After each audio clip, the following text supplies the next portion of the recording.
Jesus, I just thank you tonight as we just wait. We just continue to rest in your presence. We continue to fix our gaze.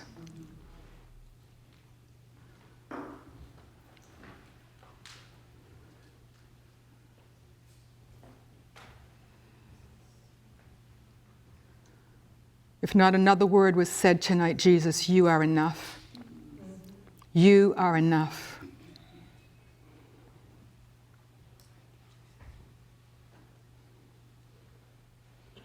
That you would grace us with your presence.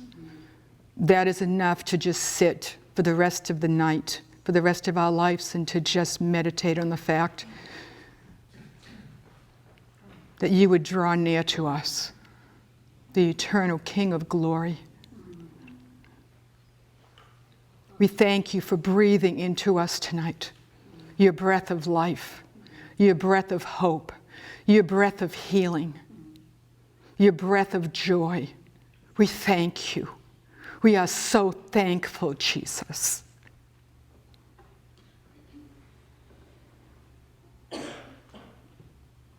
Lord, we just pray that tonight you would take the sounds and the songs, that you would just release them into the hands of angels to go and visit homes tonight. Would you visit them tonight? Awaken hearts.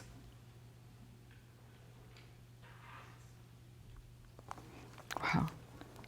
What a privilege we have to step into just the realms of worship, to be with him, and then enter into the amazing place of knowing that it's going out and changing atmospheres over people's lives, over homes, over regions. So I'm going to be speaking tonight from several places. I'm going to be beginning in John 4, and my message tonight is called With a Mere Word. And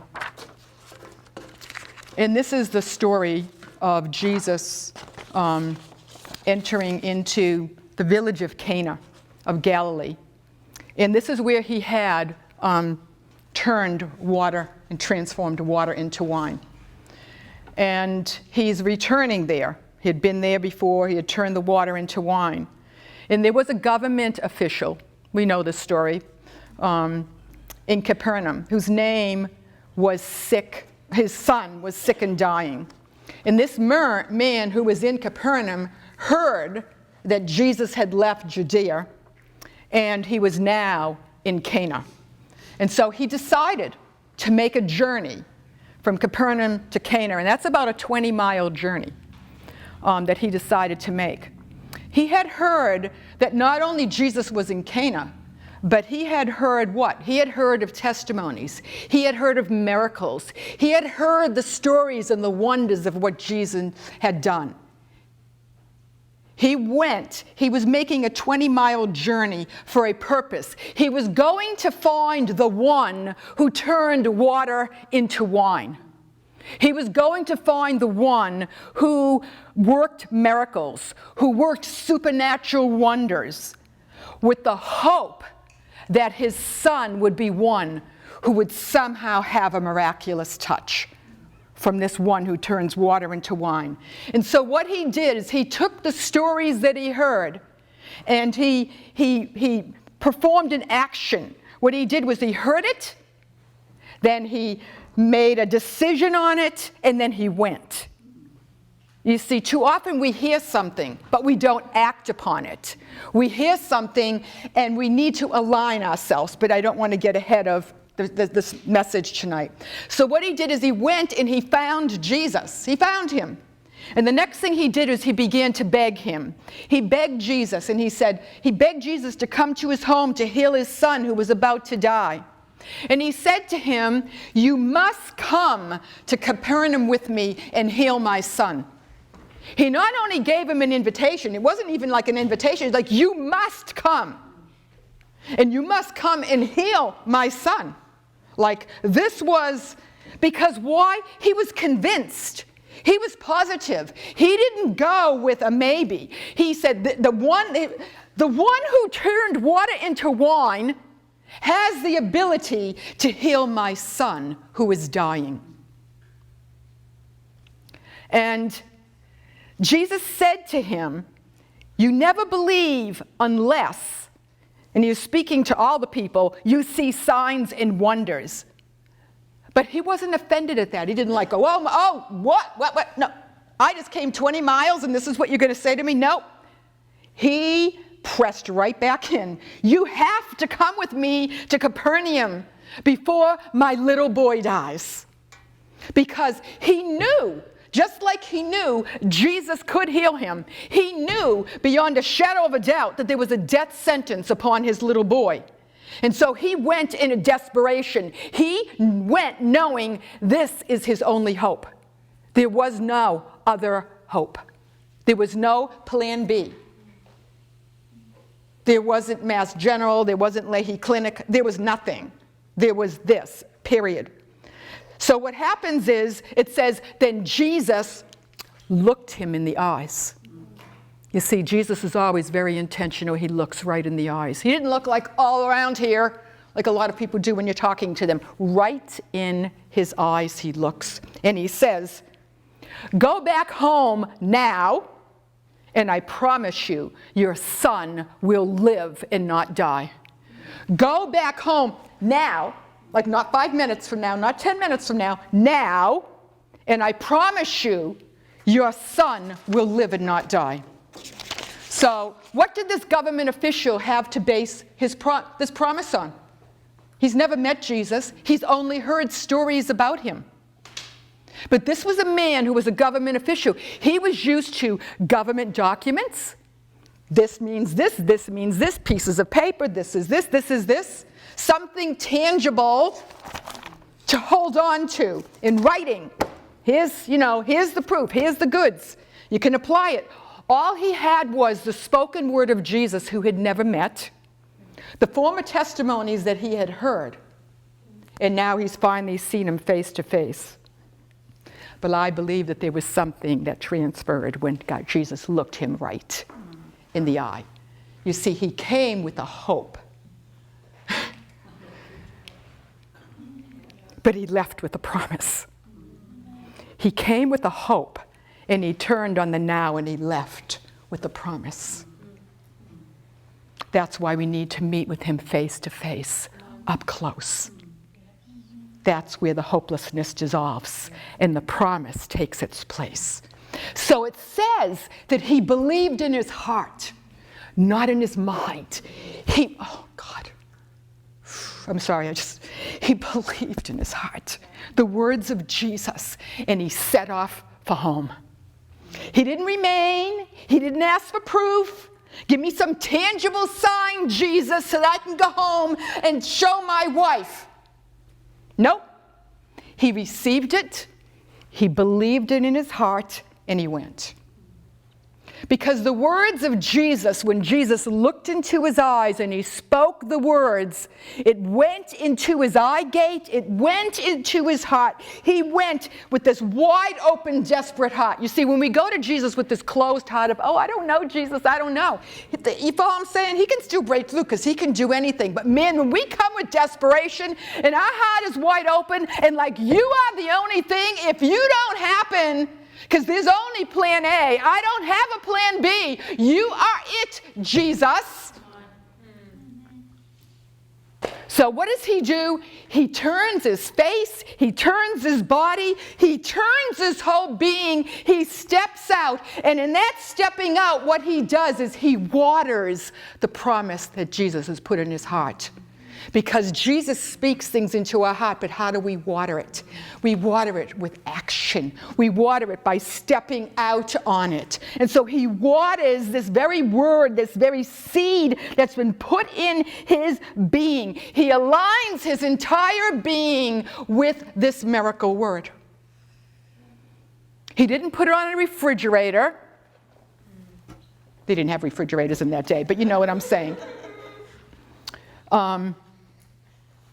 And so he turns into the direction of home. And it says, while still at a distance, he sees his servant coming towards him. And he says that he had good news. And he says, Your son is healed. He's alive. Your son is healed. He's alive. I'll tell you what, there's some people right now tonight, and I just heard him say this, your dream is still alive. There's things he's spoken to you, and it's still alive. Don't let go of it. The enemies try to tell you it's dead, it's too long, it's not going to happen, it's impossible. But I'm telling you, I just heard the Lord say for somebody in this room, your dream is still alive, and he's breathing on it tonight. I don't know who that's for, but take it.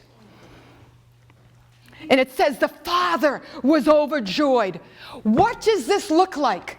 You know, when we sit and really wait with the word, like we just can just read so quickly. The Father's overjoyed. What does it look like? Because I'll tell you what, in those moments when the servant is coming to him, he's no longer a government official, people. He's a father whose son has just been given a miracle.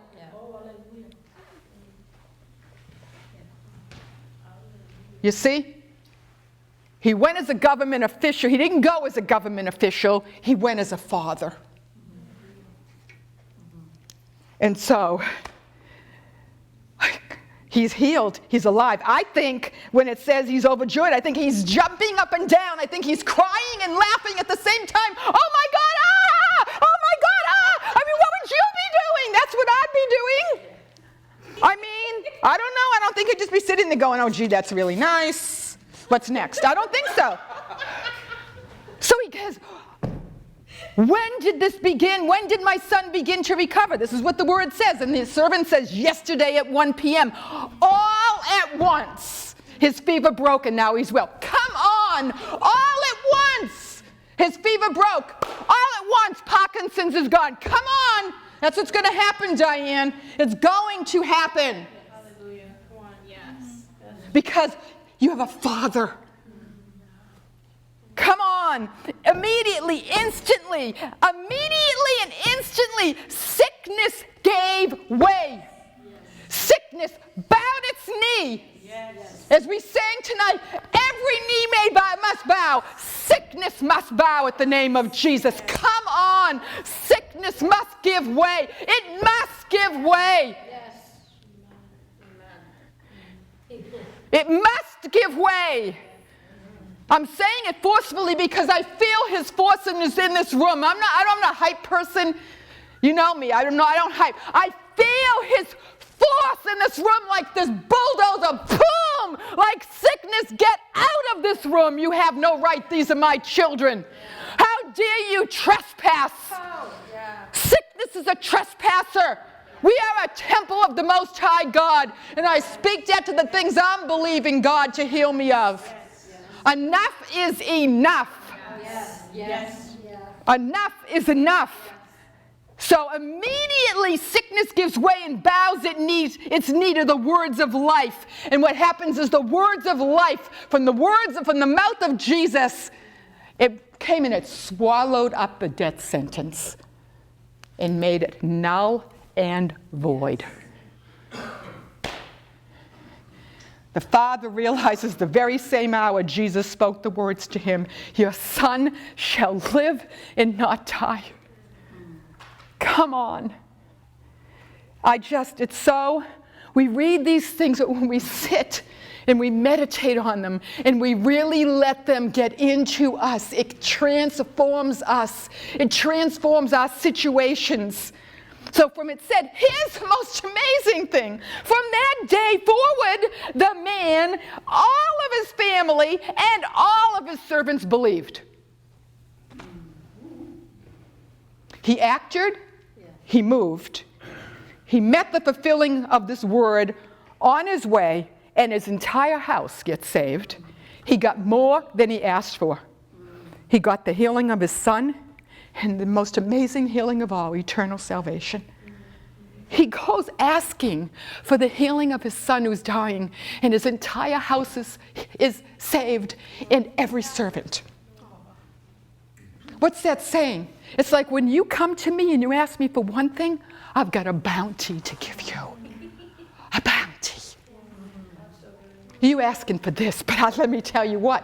When you come like that, I want to lavish you.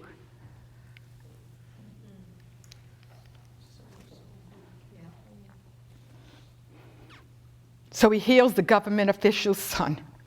Jesus decreed life. Jesus heard from the Father, and he decreed the Father's intent. That's really what it's all about.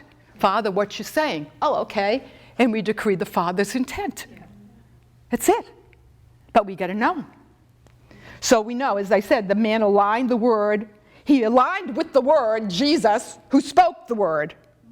And so that's what we need to do. We need to align our heart with the word and let him speak the word.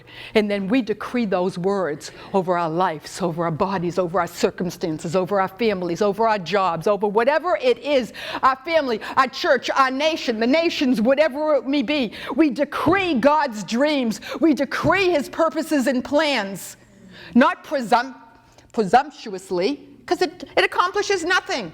That's why there's a whole bunch of decrees that are like they just follow the ground. Well, how could that be true? And then everybody starts to doubt because we haven't aligned in the place of intimacy where we've really heard the Father say this. Yeah. Yes. And then we decree it. I'll tell you what, it's better we just stay silent than just make something up or come up with that sounds like a good idea.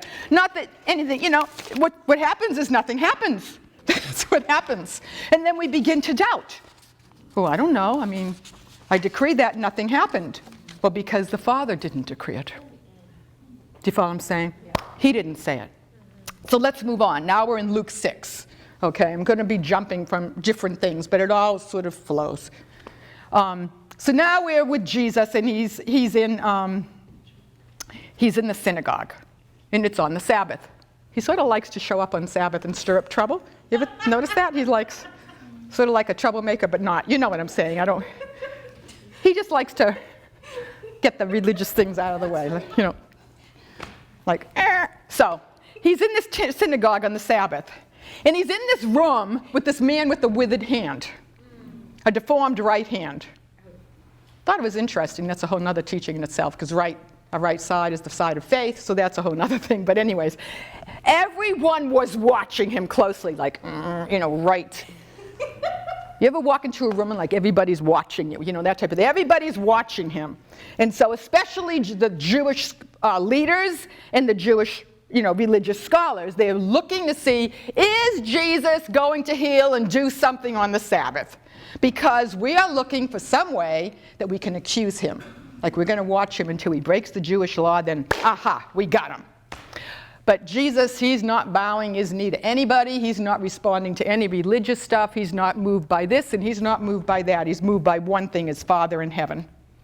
And so Jesus knew through a word of knowledge, he heard every thought, it says. He knew every thought. Not one, every thought. Just like he knows every one of our thoughts in this room right now. Not one thought, every thought. So it says he speaks to the man with the crippled hand. He doesn't speak to the religious leaders or scholars. He speaks to the man with the crippled hand. And he speaks purposely, and he speaks intentionally. And this is what he says. Come and stand here in the middle of the room. Be like me saying to you, Jen, come and stand here in the middle of the room. That's what it'd be like. There's this whole room of people, but I'm just talking to her, ignoring everybody else. So what does he do? He gets up, and he comes forward. I thought about that. I like to think about these things, like, what would I have done? What would you have done? What would you have done, David? Would you have got up? I don't know. Maybe you would have said, what for? There's a lot of sort of independent, sort of this rebellious thing, like, I'm not going up there. What's he asking me to do that for? I'm going to go up in front of all those people. I don't do the in front of all those people thing.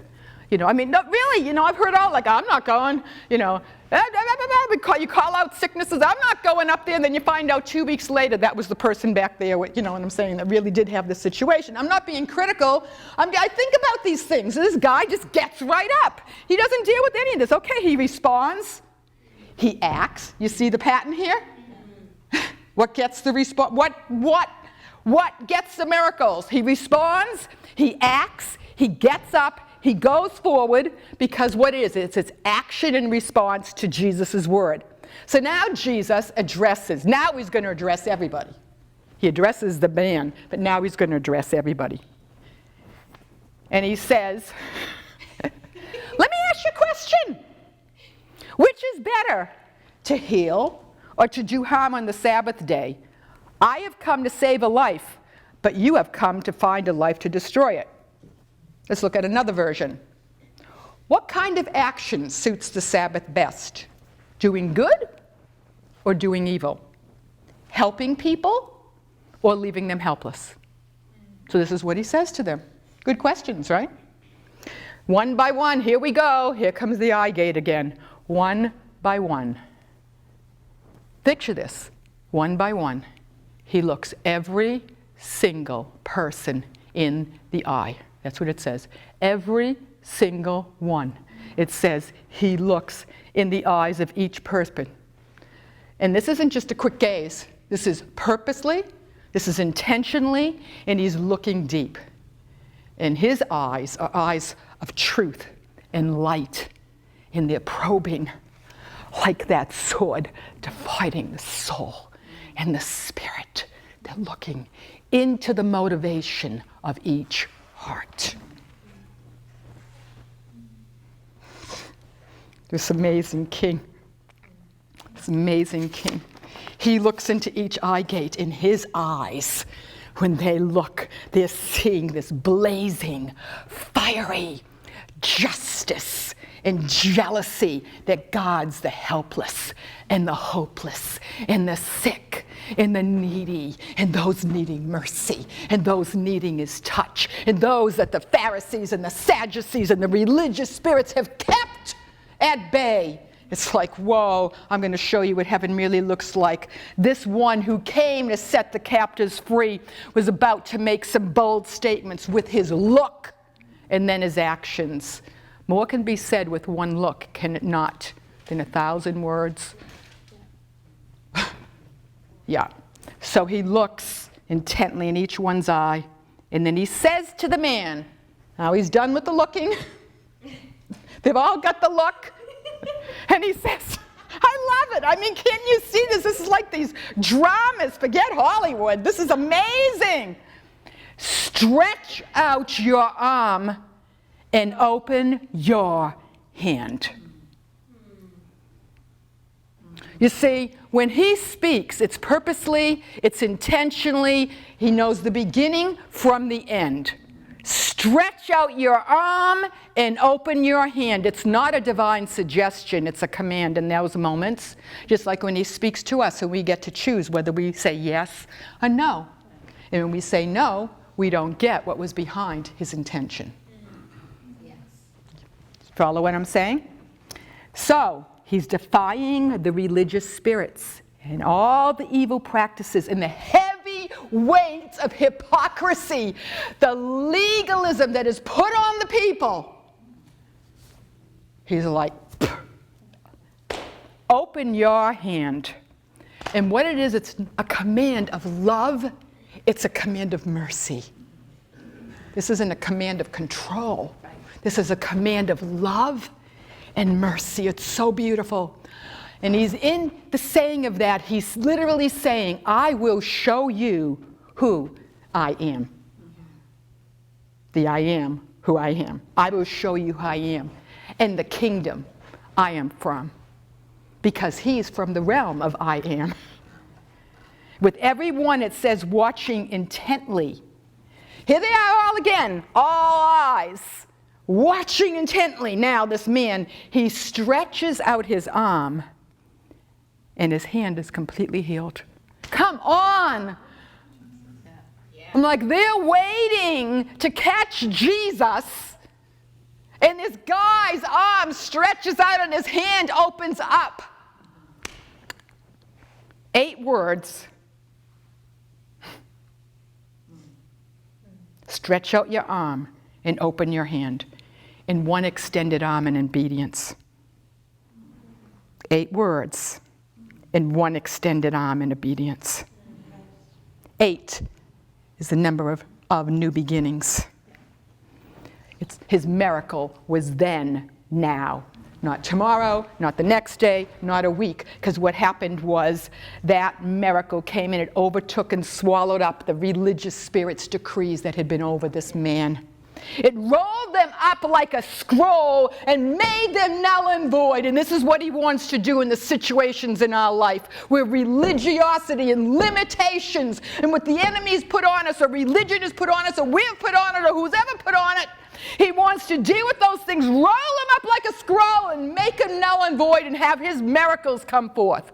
This is the God that we serve. This is the one who's crazy about us and that we worship with passion tonight because he is so worthy. So what happens is Jesus went, as he always did, on the Sabbath to this meeting place. Wait a second. Where did I just go? I'm sorry. I just jumped ahead of myself. I lost my page.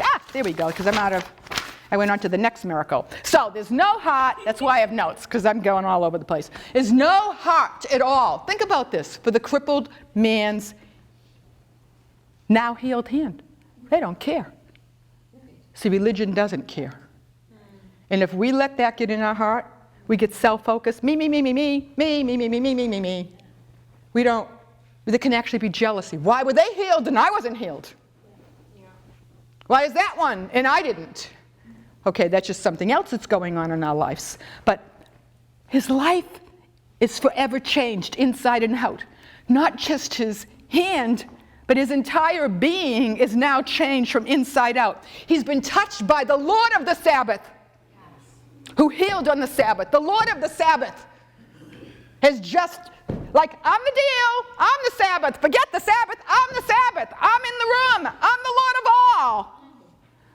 So think about this. Here's the guy, boom, boom. For all of his days, he would hear, open your hand. He'd be walking along, open your hand, open your hand, open your hand. He'd see this beautiful sky, open your hand. He'd see the sunset, open your hand. He'd see the sunrise, open your hand. He'd hear a bird, open your hand. What are you doing? Let me tell you. Yes. I was in a room, and it was a Sabbath. And the guy who's the Lord of the Sabbath says, open your hand. Let me show you. Look, it was like this, and now it's like this.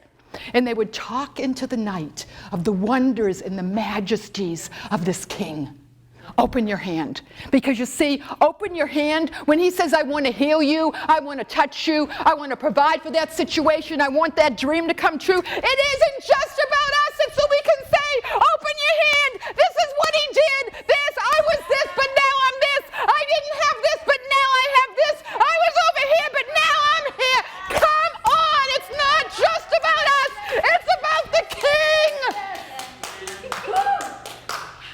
He didn't need a tract. He was a tract. I was this and now I'm this. There's my tract.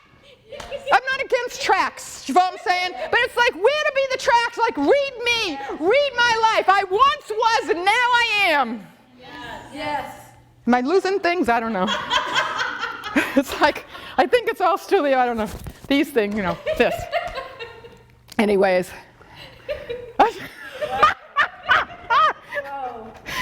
Oh my God. Come on, it's like so. Yeah, come on. Oh, yes. Oh, yes. And guess what? The Pharisees, can you see them? You can hear them like a snake. Oh my God, I hate those religious demons. The Pharisees would replay it again and again like a tape. Stretch out your hand. Yes. Can you? I'm sorry. I see this stuff. I'm sorry. It says they're seething with anger. I didn't make this up. This is in the Bible. They're seething. That's what it looks like. Seething with anger and vengeance. And they're plotting and scheming. I can't stand that stuff. Plotting and scheming to get him some way. Their only concern was for themselves. Their only concerning was their plotting. No compassion in their hearts. They didn't care at all about this glorious touch of this man. Because he was nothing. He was nothing to them. But God, this God of love and mercy, revealed in 8 words his heart. Stretch out your arm and open your hand. Yes. That is what the kingdom of heaven looks like. Yes. Come on. Yes. Jesus revealed why he came, to restore it all. Body, mind, soul, and spirit. He doesn't do anything halfway. And he reveals the kingdom. It's all about his family. It's all about the family. So here's his eyes of fiery love and justice, caring for the needy.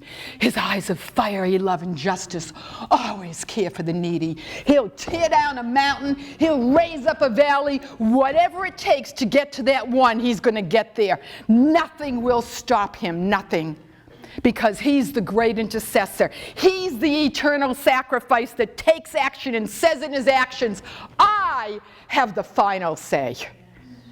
Now and forever, I am is in charge. Yeah. He reaches to the highest heaven. He flows to the lowest valley. So, we okay? Everybody doing okay? So, let's go on. Another Sabbath meeting. Number 3. We're in a row. Anyways, it's really, I was really studying them going like, whoa, another Sabbath. Whoa, another Sabbath. Whoa, another Sabbath. I think you're making a point here. So anyways, he always did what he did on the Sabbath. So he goes into the meeting place. And just so you know where I'm reading from, it's in Luke 4:18. So it says, when he stood up to read, he was handed the scroll of the prophet Isaiah. And he unrolls the scroll, and it says, he found the place where it was written. He purposely and intentionally looked for a very specific passage. Now we all know this. None of this is new. We all know this. And he begins to talk about the Spirit of the Lord is upon me. We know the passage, and he says, but he reads it with purpose. Here it is again. He reads it with power. He reads it with passion. He declares it. He does not apologize. There's no self-anything. It's like, it's the Word, reading, decreeing the Word. Talk about the Word is reading, declaring the Word. This is like, you want to, and he's declaring his purpose, and he's declaring our purpose. And he was declaring their purpose. So he unrolls it, and then he rolls it up. But he doesn't just go like, no, every single thing is with authority. He's not hurried, he's not fumbling, he's not nervous, he doesn't care about any religious things in the room. This moment in time, all of heaven had waited for. Because things shift after this. The decree of who he was and his very purpose.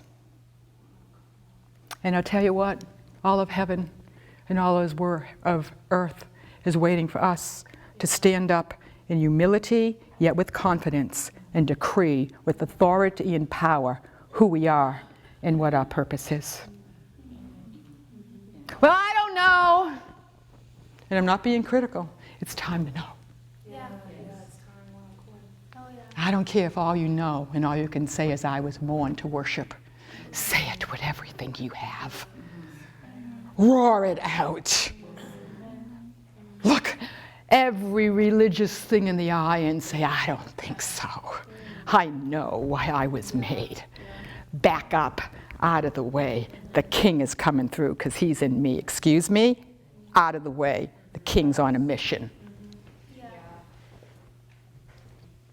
You know, we don't say, pretty please. No, it's like, off with your heads. And I'm being serious, because that's what the king, you follow what I'm saying? The king is the one that's living his life through us. And so, I just lost my place, I'll get back to it. So, He's decreeing who he was and his purpose. He decreed it, as I just said, with authority. Then he rolls it back up, and he gives it back to the assistant, and he goes and sits down. He stood up with authority and purpose, very intentional, and he went, and can you just see it? Like, did you hear what I just said? You follow what I'm saying? He doesn't have to say a word. He said it all and he sits down. I mean, oh my gosh. He knew exactly what to do and what not to do. His movements, his timing, everything was precise. It makes a Swiss watch look like it's going like, you follow what I'm saying? I mean, it's just like he's so exacting. Each word, everything, every movement is a declaration. Yes. You see what I'm saying? Just the way he sat, just the way he rose, just the way he unfolded it, and just the way he folded it back was, I am who I am.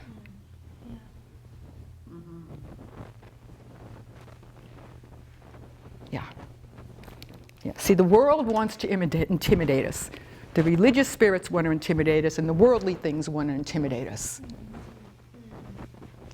But that's, we'll get to that. Anyways. Then he makes this bold statement. You've just heard Scripture make history. It came true just now in this place. You've just heard Scripture make history. It came true just now in this place. Not tomorrow, not next week, not next month, not 10 years, not a generation from now. Now. And guess what? In this place. It's a bold statement. But he's a bold, loving king. Come on, he steps out of heaven into the womb of a woman. He's not going to apologize now. It's like, this is the whole deal. Like, I'm going into the home stretch. Like, this is what it's all about. No apologies of who he is, why he came, what the time is, because this is now the time to act. And guess what? This is our time to act. We don't have any more time, people, to humdy-dum around. And that's not a thing to put pressure on anybody. Oh my God, it's not that type of a thing. It's just like, let's wake up. The trumpet is from heaven. Like, wake up, church, take your place. Get out of the observation deck, as who was it, Dutch Sheet said, I think it was. Get out of the observation deck and take your seat. Because the train is going and you don't want to be left on the side. You follow what I'm saying? Because we've all been put here with the plan. Now is the time. He was basically saying now, and now is the time, and guess what? I'm the one. I'm the one. Whether you receive me or not, I'm the one. It goes on to say, everyone was impressed by how well Jesus spoke. They were in awe of the beautiful words of grace that came from his lips. But they were surprised at his presumption to speak as a prophet. So they said amongst themselves, who does he think he is? This is Joseph's son, who grew up here in Nazareth. We know this kid. We knew him. Who is he? Who does he think he is? We've known him, it says in the message, we've known him since he was a youngster. And this is what somebody or whatever may say about, who do you think you are, Jen? Who do you think you are, David? We know you. We saw you when you used to ride the bicycle down that street. Who do you think you are? You're going to do this project. Yeah, right. Who do you think you are? This is what happens. You follow these whispers. Have you heard? I know you've heard those whispers. Or maybe they've been actually said to you by somebody. I've had it said to me by many people. Who do you think you are? Yeah. You won't even go there. It doesn't matter. Because when the Lord just goes, rip. When we give it to him, rip. That's what I think about that one. Throw that one away. Yep. Shred it. I love the shredding machine. Even better was the wood stove. When I had a wood stove, I'd get some things in the mail. I'd go, are you kidding me? Open it up. Those were the best. I don't have a wood stove anymore.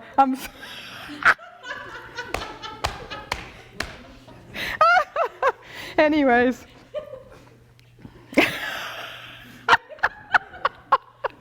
So he replies to them. And And they erupt again with furious rage. Oh my gosh, these like religious demons just flip out. They erupt like a volcano. With furious rage. Oh my God. And what do? They mob him. It's like this whole room, all of you come and get me. Picture that. Like you all go, we've had enough, stop. You all come and get me, you mob me, you throw me out of here, and then you drag me over to Halibut Point. Which is this big high place. That's what it would be like. I'm just trying to paint a picture for us. You mob me, you throw me out of here, and then you drag me down to Halibut Point. Okay? It says they drag him to the edge of the cliff, and they're ready to throw him off.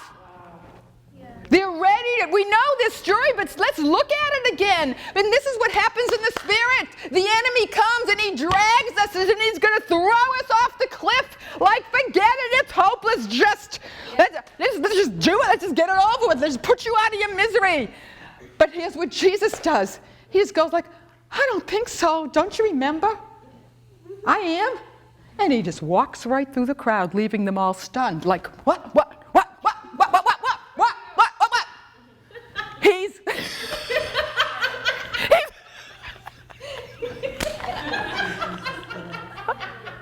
you hear me now? No, I'm sorry. I'm just sorry because when I just see these things. I'm sorry. I can see these things when I'm talking, and it's just because can you see it? They're stunned. They can't believe it. They're a whole mob, and he just walks through them like, I don't think so. And then he just goes to Capernaum. and he's back, guess what? Teaching the people. And when? On the Sabbath. On the Sabbath. Number 4.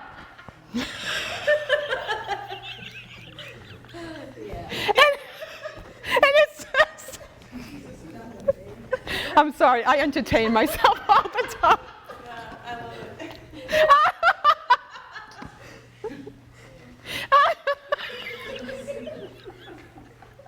Oh my God, help me, Jesus. Oh, his teachings, it says, stunned and dazed them. For he spoke with penetrating words that manifested great authority. So, that word there, where it talks about stunned and dazed and penetrating, it means this. Oh, I love this. This is by Brian Simmons in his little footnote. Jesus, it says, spoke with such glory and power emanating from him that his words were like thunderbolts into their hearts. Can you imagine a thunderbolt coming into your heart? That's how it describes it. That's how it is described in the Greek. He spoke with such glory and power emanating from him that his words were like thunderbolts into their hearts. Talk about illumination. Let's talk about it. When we see lightning and the whole sky lights up. So he speaks to us and it goes. And it's literally, let there be light. Yeah. In any place of darkness and shadows, and we're confused and doubt, and we don't understand. Oh God, I don't see. He's like, now look, what do you see? That's what it's like. That's what it's like. Can we go to another one? Is that okay? So now we're in Luke 4, another familiar story. We only got a couple more. So, we're in Luke 4, and he goes into a congregation. There he is again. And it didn't say Sabbath here. It didn't say Sabbath, so I can't add it in because it didn't say it. Not going to add it in. It didn't say it. Must have been a non-Sabbath day. And so he goes in, and there's this demonized guy who's screaming out with a loud voice, "Hey you, go away and leave us alone. I know who you are. You're Jesus of Nazareth, God's Holy One. Why are you coming to meddle with us? You've come to destroy us already." So what happens is the demon then hurls hurls the man. All this drama. Hurls the man down on the floor. I mean, think about it. There's all of this drama. People say that the Bible is so boring. How can I read the Bible? It's so boring. I'm like, shut off the TV and get in the Bible. Are you kidding me? Demons are hurling people around. They're trying to throw him off cliffs. He walks through. Forget Wonder Woman, Superman, the guy with the cat. I don't know. All the people. I don't know who they are. The Ninja Turtles. I don't know. Forget them all. It's like... I'm sorry. The Pink Panther. I don't know.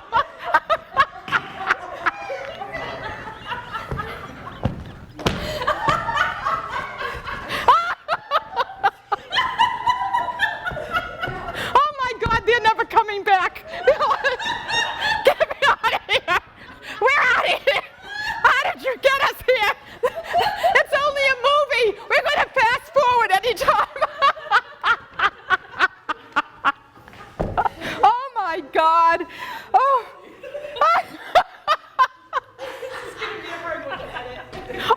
Don't. I don't care.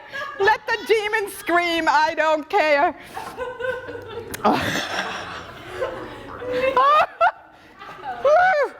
Anyway. So the demon hurls him down on the floor in front of everybody because they always wait for the whole crowd. You know, they don't like to do it in secret. They always do it in front of the whole crowd. So Jesus rebukes the demon. Be quiet and come out of him. Can't you see it? And the demon comes out without causing any harm. Because you see, the demon's trying to cause a ruckus, and Jesus is like, I don't think so. I am's in the room. This ain't happening. I'm in control. So what happens is the reports of this spread like wildfire. See the drama? Wildfire. It spreads through the whole town like wildfire. And the demon is no match for Jesus. Think about it. There was no hope in those days. Like, there was nobody to deliver anybody. Nobody was delivering anybody. People were just demonized, like forever, until they died or whatever. There was nobody helping them. There was no hope. Yeah. You follow what I'm saying? So it's spreading like wildfire. It's like, are you kidding me? But this demon, let's look at it. He's no match for Jesus. But he wanted to control that whole room. And he wanted to control it with fear. That's why he acted out in front of the whole people. That's why all of a sudden some great meeting will be going on and somebody will throw themselves to the floor, if it's not a person, it's a demon, to get all the eyes off of Jesus. You follow what I'm saying? All the eyes off of Jesus. Let's look at the demon. No, forget the stupid demon. Just keep worshiping and the thing will go out. You follow what I'm saying? It's like, forget it. Don't even pay attention. Pay no attention to the man behind the curtain. You know, it's like, forget it. Pay no attention. I don't know where this stuff.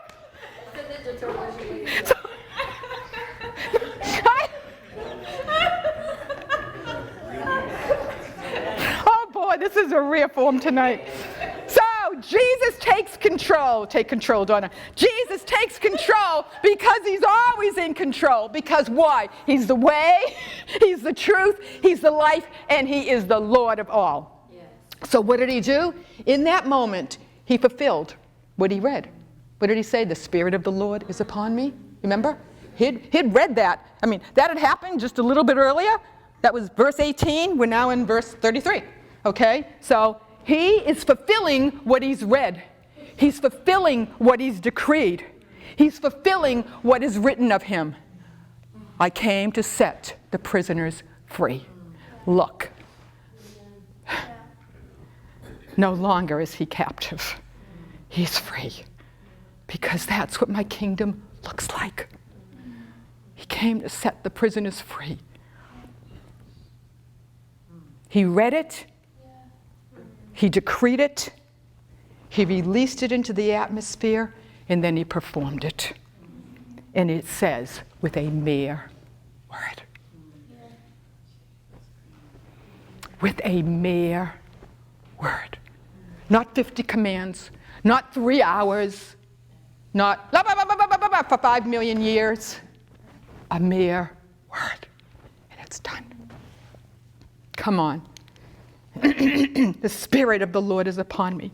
He has anointed me to be hope for the poor, freedom for the brokenhearted, new eyes for the blind, to preach to the prisoners you are free. I have come to share the message of Jubilee, for the time of God's great acceptance has begun. I love that version. The time of God's great acceptance has begun. He was marking the time. Now. And guess what? Nobody could change it. Nobody could turn the page back. Who could change it? Who could open the scroll again and try to undo that? Who in the room could undo what I am had just read? Nobody. He set a mark in time and changed it forever, and he said, it has begun. It has begun with a mere word. It has begun. And he comes into our life, into our situations, and he says, I want to speak a mere word into that situation. And when I speak that word and you align with it, it has begun. And nothing can stop it. Yeah. Yeah. Yeah. That's the word that we can take to the bank. That's the word that has the currency of heaven, with all of heaven backing it up. I don't want some shallow word from a maybe wannabe whatever. I want the word from the King of Kings that I can take to the bank, that I can hold before the enemy. I don't think so. I got the word of I am. I don't think so. See?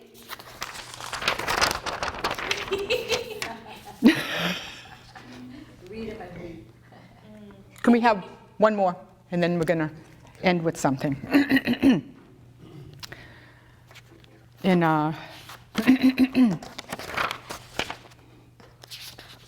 We all know the story of Zechariah and Elizabeth, and they couldn't have children, and the whole deal. So it says in Luke 1:13, the angel says to Zechariah, don't be afraid, Zechariah, because your petition was heard, and your wife Elizabeth will bear you a son. And you must call his name John, which means God is favorable. And you must call his name John. Now we know the story, and he was like, you doubt. I don't think so. What? I don't know, blah, blah, blah, blah. You know, all these questions, blah, blah, blah. That's fine. You're not going to speak. 9 months, that's it. You've now become a mute for 9 months. So you will speak nothing. Why? Because he didn't want any doubt released into the atmosphere. He didn't want any negativity. He didn't want one word spoken that was going to affect the womb. Because there was a birthing that needed to take place. Can you see that in the spirit? Why we need to guard who speaks into our life, speaks to our dreams, speak to the seed that was put in us by the Holy Spirit when we were in the quiet place, and he comes and he impregnates us with something, and then we get around people and we get around situations, they begin to speak. Did he really say that? Did you really hear that? Who do you think you are? You think that you would birth something for God? Woo!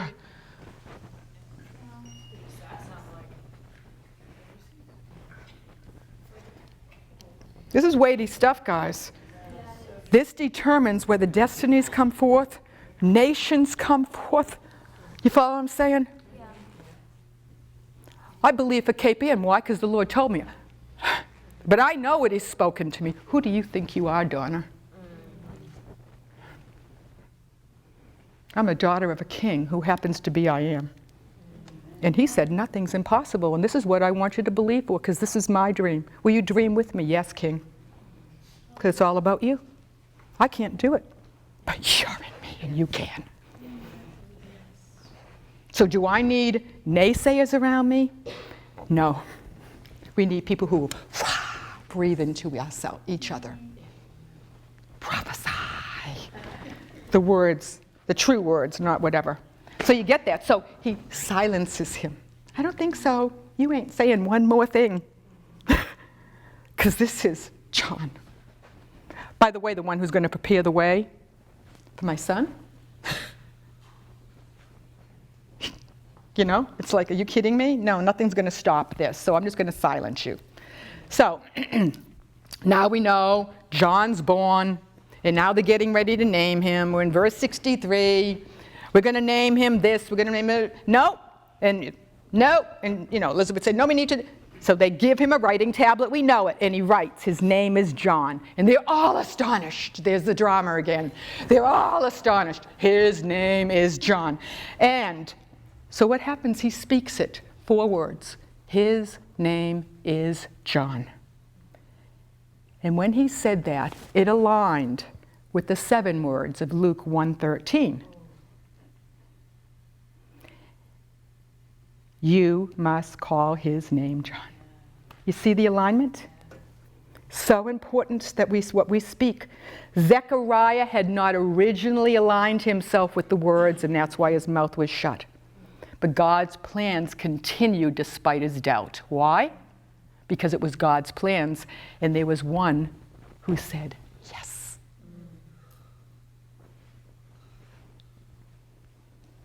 So, in the fullness of time, at the moment that the word needed to be spoken and written, the naming of his son with the destiny and the purpose from above, his name is John, was written on a tablet, and the perfect time of God in perfect alignment. And in that time, we know his mouth was opened, his tongue was loose. And what was the first thing he did? He began praising and blessing and thanking God.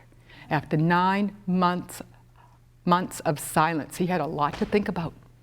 He had a lot to meditate on. He had a lot going on inside of him. And that was the first thing out of his mouth. And what happened? When that happened, awe and reverential fear came on all of the neighbors. All of the neighbors. Everybody in that neighborhood was impacted by that one moment of a divine alignment. Come on, this is like so powerful. And you are to name him John. All who heard, it says, were astonished. All who heard wondered, because the things of God should cause us and those around us to be astonished and to wonder, are you kidding me?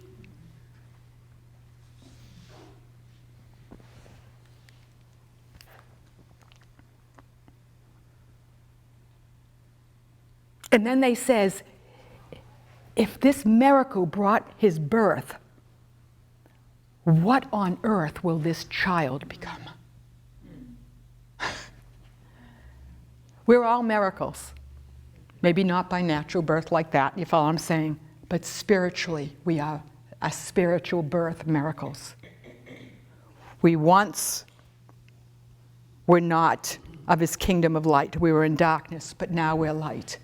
We once were not his, and now we are. If we're born again, then we've become a child of God. And all of heaven is waiting for us to become sons and daughters. All of heaven and all of creation is waiting, as we know that passage, waiting for the sons and the daughters who align with what God says over their lives, who will write, if you have to, on a tablet, my name is, and this is what I'm called to do, and I will not be stopped because this is what Jesus said about me. Without apology, because it's not arrogance. He's saying, line up with what I said. Walk in humility, walk in submission, line up and watch me part the seas, level the mountains, raise the valleys, remove the stones. I will do whatever I have to if you'll line up with me and what I say about you and who it is that's within you. And so to fulfill the mandates of Luke 4:18, his pouring in us, his pouring through us, he's looking for sons and daughters who with a mere word will change a life, will heal the sick, will raise the dead, will cast out demons, will preach the gospel, will transform a city, will transform a family, will transform a workplace, whatever it is that he says. It doesn't make any difference how big your assignment. If your assignment is your street and you do it with all your heart and you can do it with that mere word, I'll tell you what, you're going to get the same reward as the person that goes to the nations. The person that goes to the nations isn't any more important than the person that's taken their street. And we need to get that straight and break that religious nonsense down.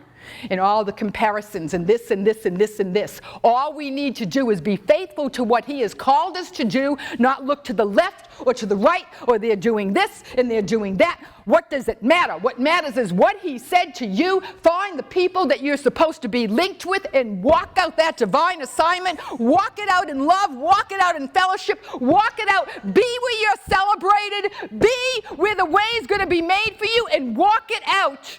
That together, think about it. A mere word, a mere word, a mere word, a mere word. That's a lot of mere words in one room. Think about that, all put together. That's a lot of power. That's a lot of lightning being released. That's a lot of authority being released. I'm almost done. So from this posture of hearing his words, we release them with holy love. We release them with compassion. We release them with authority. And we release them with the confidence of the one who's speaking to us and through us. What has been spoken over you?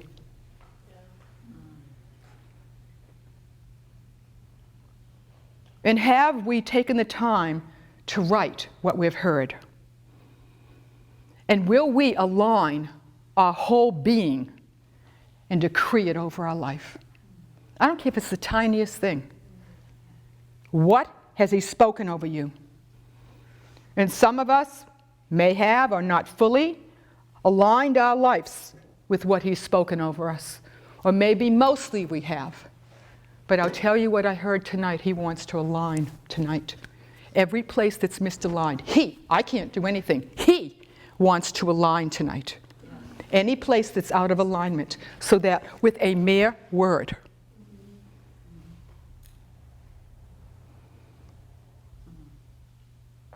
You see, we go on for 40 hours praying over somebody because we haven't heard the word, so we're grasping, and I'm not being critical and I'm not condemning. Do you follow what I'm saying? But he wants to bring us into maturity, that we hear him and we just say, in the name of Jesus. You follow what I'm saying? Because with the harvest, we're not going to have time to pray for 50 hours over everybody. Do you follow? I'm not criticizing anything. Please hear me. Do you follow what I'm saying? I'm pressing in for this, guys, because it's like there's a simple way. There's a simple way. It's been made far too complicated. There's too much we have to lug around. There's too much paraphernalia. Jesus didn't lug anything.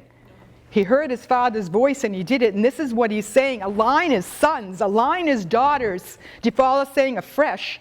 So let's get on with this. Okay, so God, this is what I heard. God is saying tonight, align. And when you do, he will open your mouth to decree a new season over your life. Forget whatever this season is. And let's stop pining over whatever that is. Whatever he wants to bring from that forward, fine. For me to say, you know what? I'm turning the page and it's a new day and it's a new season. And let's move forward.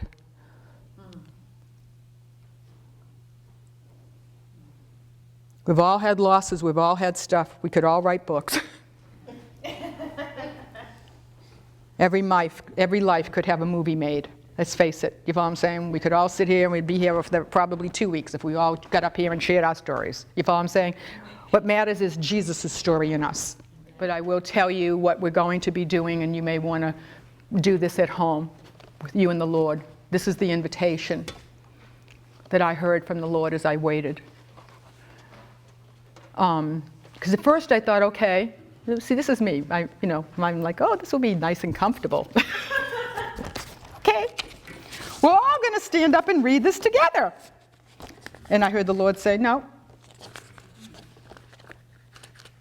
Because I'm looking for alignment. See, he's waiting to hear something. See, this isn't for me. This is for him. And so if you want to, and there's no order, it's however you stand up. This is to stand up. Read this and then decree one at a time. And read it and decree. And for those who are out there, it's decreeing Luke 4:18 through 19, whatever translation or whatever translation that you have of a Bible. And then making a decree. Maybe you've heard it tonight. Maybe it's something you've been carrying inside of and you haven't even dared to say. Or maybe it's something that you have said, but you've been doubting, or the enemy's been challenging it, or somebody around you's been challenging it. You don't have to do this. This is up to you. This is for the Lord. When you stand, you're not decreeing it to me or anybody else in this room. You're decreeing it to the King, and you're aligning what you believe He is saying to you. This is my destiny. This is my purpose. And if not the whole thing, a piece of it. So that's what He asked for. That's what we're going to do now. And whoever wants to participate can. Blessings to all of you in Jesus' name.